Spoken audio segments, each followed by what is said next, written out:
Satellite data اور آب و ہوا میں تبدیلیوں کی کمپیوٹر نقل یا سمولیشن سے معلوم ہوا ہے کہ انٹارکٹیکا کے اوپر اوزون کی ہلکی ہونے والی چادر اب تیزی سے بھر رہی ہے اور اس نے فضائی اور ہوائی نظام پر گہرا اثر مرتب کیا ہے۔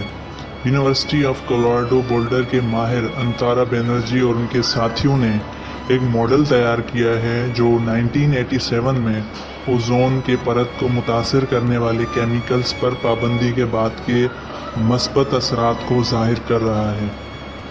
یاد رہے کہ اوزون لیئر یا چادر زمین کو ہر طرح کی ریڈیشنز یا شعاؤں سے محفوظ رکھتی ہے۔ یہ لیئر ماحولی آلودگی اور بڑھتی ہوئی تابکاری شعاؤں کی وجہ سے تیزی سے تحلیل ہوتی جا رہی ہے، جس کی وجہ سے زمین پر پڑنے والی سورج کی الٹرا وائلٹ شعاعیں ہمارے ماحول اور ایکو سسٹم کو بہت زیادہ متاثر کر رہی ہیں۔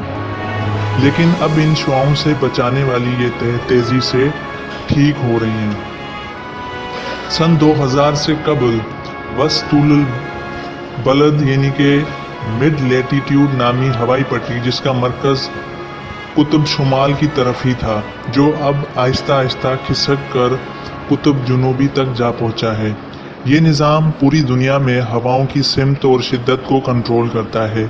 دوسری جانب ہیڈ لیس سیل نامی ایک اور جیٹ اسٹریم مزید پھیل رہا ہے، جو ٹراپک آف کینسر میں آنے والے علاقوں میں ہوائیں چلانے، بارش برسانے اور سمندری طوفان کی وجہ بنتا ہے۔ یعنی کہ آنے والے دنوں میں موسمی تبدیلیاں بہت تیزی سے وقوع پذیر ہوں گی۔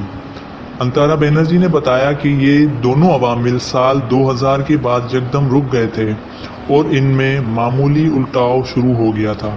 اگرچہ اس کی وجہ کلائمیٹ چینج بھی ہو سکتا ہے، لیکن بینرجی کے مطابق اوزون بحال ہونے سے یہ تبدیلی واقع ہوئی ہے۔ دیگر ماہرین نے کہا ہے کہ اگرچہ اوزون کی سطح میں بہتری کے کئی شواہد سامنے آئے ہیں، لیکن اس تحقیق سے اگلے اثرات ظاہر ہوئے ہیں۔ ماہرین کے مطابق یہ تحقیق انتہائی اہم ہے کیونکہ اس سے پوری دنیا میں ہوائیں چلنے کے نظام پر اوزون کے اثرات سامنے آئے ہیں۔ آپ کو ہماری یہ ویڈیو کیسی لگی کمنٹس میں ضرور بتائیے گا اور ہمارے چینل کو لائک اینڈ سبسکرائب کیجیے گا۔ Thank you for watching.